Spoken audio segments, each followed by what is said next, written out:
कहते हैं हमारी ही दुनिया में ना जाने कितनी दुनियाएं और बसती है, मगर इंसान सिर्फ उसे ही मानता है जिसे वो देख सकता है। काली अमावस की रात थी। चारों ओर सिवाय हवाएं और शोर के अलावा कुछ भी नहीं था। राजन को आज घर लौटने में देर हो गई थी। रात के सन्नाटे को वो अपनी साइकिल से चीरता हुआ चला जा रहा था।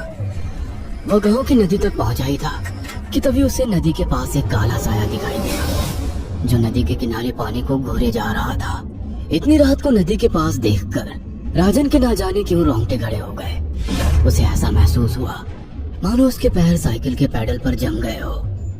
राजन कपकपाते हुए होठों से बोला, कौन है वहाँ पर? राजन ने इतना बोला ही था कि अचानक वो साया बिजली की रफ्तार से दौड़ता हुआ राजन के नजदीक आ गया। राजन की नजर जैसे ही उस साये पर पड़ी, उसके हाथ से एक भयानक चीख निकल गई। इस घटना के 1 महीने बाद अर्जुन का सारा ध्यान ड्राइविंग पर था। उसकी पत्नी शिखा कार में ड्राइविंग सीट के बगल में बैठी हुई एक मैगजीन पढ़ रही थी। शिखा ने मैगजीन रखकर अर्जुन की ओर देखकर कहा, और कितनी दूर रह गया है तुम्हारा गांव अर्जुन? बस थोड़ी दूर रह गया है, आधे घंटे में हम पहुंच जाएंगे। तुम्हारे चेहरे पर इतनी टेंशन क्यों है? टेंशन क्यों नहीं होगी शिखा, मैंने अपनी माँ को बगैर बताए तुमसे लंदन में शादी जो कर ली। पता नहीं माँ तुम्हें देखकर कैसे रिएक्ट करेगी। डोंट वरी अर्जुन, मुझ पर भरोसा रखो। तुम्हारी माँ को मनाने की जिम्मेदारी मेरी है। आई होप शिखा कैसा ही हो, यकीन मानो अगर ऐसा हुआ ना तो मेरे ऊपर से एक बहुत बड़ा बोझ उतर जाएगा। अब मुस्कुरा भी दो यार। अच्छा, तुम बता रहे थे कि गांव में तुम्हारी बहुत बड़ी हवेली बनी हुई है, कुछ बताओ ना अपनी हवेली के बारे में। अरे 15 मिनट में हम वैसे भी पहुंचने वाले हैं, तुम खुद देख लेना। कुछ ही देर में अर्जुन अपने गांव वीरपुर अपनी हवेली में खड़ा हुआ था। अर्जुन की माँ अर्चना देवी अर्जुन के स्वागत के लिए हवेली के बाहर खड़ी हुई थी। अर्जुन ने दौड़कर अपनी माँ के पैर छुए और डरते हुए बोला, ये शिखा है माँ, मेरी पत्नी। हम दोनों ने लंदन में शादी कर ली। अर्जुन की बात सुनकर अर्चना देवी मुस्कुराकर बोली, कोई बात नहीं बेटा, एक ना एक दिन तो तुझे शादी करनी ही थी। इतना बोलकर अर्चना ने अपनी बहू को गले लगा लिया और वो अंदर आने का इशारा करती हुई वहां से चली गई। अर्जुन को अपनी माँ का ये बिहेवियर देखकर बहुत ज्यादा हैरत हुई। उसे उसकी माँ इस बार बहुत बदली हुई सी लगी।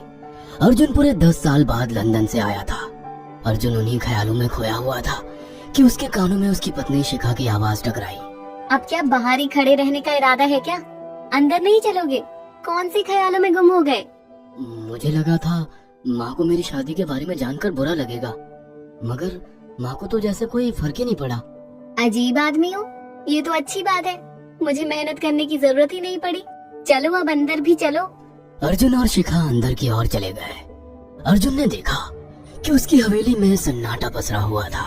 उसे याद था कि उसकी हवेली में बहुत सारे नौकर चाकर हुआ करते थे। डाइनिंग टेबल पर डिनर के दौरान अर्जुन अपनी माँ से जब बोला, वो सुन उसकी पत्नी शिखा और रहस्यमय अंदाज में मुस्कुराकर लगातार देखे जा रही थी। माँ, हवेली के सारे नौकर कहाँ गए? मैंने सबको छुट्टी दे दी बेटा। लेकिन क्यों माँ, तुम्हें तो काम करने में बहुत ज्यादा तकलीफ होती होगी। नहीं बेटा, मुझे कोई तकलीफ नहीं होती। कुछ वक्त से मुझे सुकून और सन्नाटा अच्छा लगता है। अर्जुन इससे पहले अपनी माँ से कुछ कहता कि उसकी माँ ने उसे बोलने से रोक दिया। अर्जुन चुपचाप खाना खाने लगा। खाने के बाद अर्जुन और शिखा बेडरूम में चले गए। अर्जुन बेड पर सोच में लेटा हुआ था कि अचानक शिखा अर्जुन से लिपट गई और वासना का तूफान अपने चरम पर पहुंच गया था। अचानक शिखा को दरवाजे पर 2 लाल लाल आंखें दिखाई दिए। उसे ऐसा लगा जैसे कि कोई उसे देख रहा हो। शिखा ने तुरंत बेड से उठकर अपने कपड़े पहन लिए। क्या हुआ शिखा? अर्जुन, मुझे ऐसा लगा जैसे कोई हम दोनों को देख रहा हो। पागल हो गई हो क्या? हवेली में सन्नाटा पसरा हुआ है, एक भी नौकर चाकर नहीं है। तुम्हें वहम हुआ होगा। तुमने तो सारा मूड खराब कर दिया शिखा, अब सो जाओ। उस रात अर्जुन तो गहरी नींद में सो गया, मगर शिखा की आंखों से नींद कोसों दूर थी। अगली सुबह शिखा जल्दी उठकर किचन की ओर चली गई, मगर उसने देखा कि उसकी सास अर्चना नाश्ता तैयार कर चुकी थी। माँ, आपने तकलीफ क्यों की? मुझे बुला लेती आप। शिखा की बात सुनकर उसकी सास अजीब से अंदाज में शिखा की ओर देखने लगी। उनके देखने के अंदाज में पता नहीं ऐसा क्या था कि कि शिखा को अपने रोंगटे खड़े होते हुए महसूस हुए। अर्चना धीरे धीरे करीब कदमों से शिखा के करीब आकर बोली, कोई बात नहीं बेटी, तुम्हें अब यहीं रहना है। तुम सिर्फ मेरे बेटे के साथ प्यार से रहो और जल्दी से मुझे एक पोता दे दो। काम की चिंता मत करो, वो सब मैं कर लूंगी। कुछ ही दिनों के बाद अर्चना गर्भवती हो गई। उसे हवेली में रहते हुए 6 महीने से ज्यादा वक्त हो चुका था और इन 6 महीनों में उसने नोट किया कि जब से वो गर्भवती हुई है उसकी सास अचानक से आकर उसके पेट पर हाथ फेर देती और अजीब से अंदाज में उसके पेट को घूरने लगती।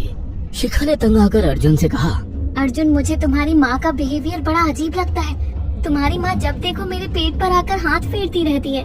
अरे माँ को अपने पोते के आने का बेसब्री से इंतजार है शिखा, इसमें अजीब लगने वाली क्या बात है? मैं तुम्हें कैसे समझाऊं? मैंने माँ की आंखों में एक अजीब सी चमक देखी है। कैसे चमक? शिखा के मुंह से अचानक से एक अल्फाज निकल गया, जैसे किसी डायन की आंखों में होती है। शिखा की बात सुनकर अर्जुन का गुस्सा 7वें आसमान पर पहुंच गया। वो गुस्से से चीखते हुए बोला, खबरदार शिखा, आगे एक शब्द मेरी माँ के खिलाफ मत निकालना, नहीं तो मुझसे बुरा कोई नहीं होगा। तुम्हें शर्म आनी चाहिए शिखा। जब से तुम यहाँ पर आई हो तब से मेरी माँ तुम्हारी कितनी चिंता करती है। वह तुम्हें समय से खुद नाश्ता बना कर देती है, खाना देती है, यहाँ तक कि हवेली की साफ सफाई भी वो अकेली करती है। क्या बोलूं अब तुमसे, शर्म आती है मुझे तुम्हें अपनी पत्नी कहते हुए। इतना कहकर अर्जुन गुस्से से कमरे से निकल गया। शिखा अर्जुन से बहुत कुछ कहना चाहती थी मगर कह नहीं पाई। उसने महसूस किया था कि चाहे कितनी भी तेज आंधी और तूफान आए मगर हवेली के अंदर धूल की एक परत तक नहीं जमती थी और दिन ब दिन अर्चना के चेहरे की झुर्रियां कम होती जा रही थी। ऐसा लगता था मानो वो जवान हो रही हो। शिखा के अब 9 महीने कंप्लीट हो चुके थे और एक रात अचानक उसे प्रेगनेंसी पेन होने लगी। वो दर्द से तड़पने लगी। ये देखकर अर्जुन घबरा गया। वो दौड़ा दौड़ा माँ को बुलाकर लाया और बोला, माँ, हमें तुरंत शिखा को किसी अच्छे हॉस्पिटल में एडमिट कराना होगा। अर्जुन ने देखा कि उसकी माँ ने उसकी बात को सुना ही नहीं। वो तो बस शिखा के गर्भ की ओर आंखें फाड़ फाड़ कर देखी जा रही थी। अर्जुन एक बार चिल्लाकर कहा, माँ, हमें शिखा को इसी वक्त हॉस्पिटल में एडमिट कराना होगा। नहीं, शिखा की डिलीवरी हॉस्पिटल में नहीं, इसी हवेली में होगी। लेकिन इस हवेली में आपके और मेरे अलावा कोई नहीं है। तभी शिखा दर्द से तड़पने लगी। अर्चना ने अपने बेटे को धक्के देकर कमरे से बाहर निकाल दिया और दरवाजा बंद कर लिया। अर्जुन हक्का बक्का रह गया। अर्जुन दौड़ता हुआ गांव की ओर गया। उसने देखा कि गांव में एक पेड़ के नीचे गांव के सभी बुजुर्ग इकट्ठे थे। उनके हाथों में जलती हुई मशालें थीं। अर्जुन उनके पास पहुंच गया और बोला, मेरी मदद कीजिए, मेरी बीवी को प्रेगनेंसी दर्द हो रहे हैं। आप प्लीज किसी भाई को बुला लीजिए, जितना पैसा चाहिए देने को मैं तैयार हूँ।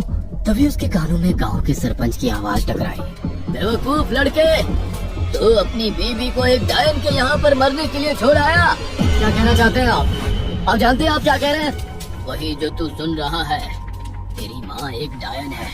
इन गांव वालों के हाथों में जो मशाले देख रहा है ना, हम तेरी ही हवेली में आग लगाने जा रहे थे। तेरी माँ ने इस गांव में ना जाने कितने नौजवानों को मार कर खाया है। तेरी माँ एक डायन है। लगता है आपका दिमाग खराब हो गया है। आप जानते भी हैं मैं कौन हूँ? हाँ, मैं जानता हूँ। तू ठाकुर धीरेन्द्र प्रताप का बेटा है। तेरे पिता को शक हो गया था कि तेरी माँ एक डायन है, इसीलिए उन्होंने तुझे हमेशा उससे दूर रखा। पहले तेरी माँ ने तेरे पिता को मारा और धीरे धीरे करके वह हवेली के सारे नौकरों को मार कर खा गई और फिर गांव वालों को भी मारने लगी।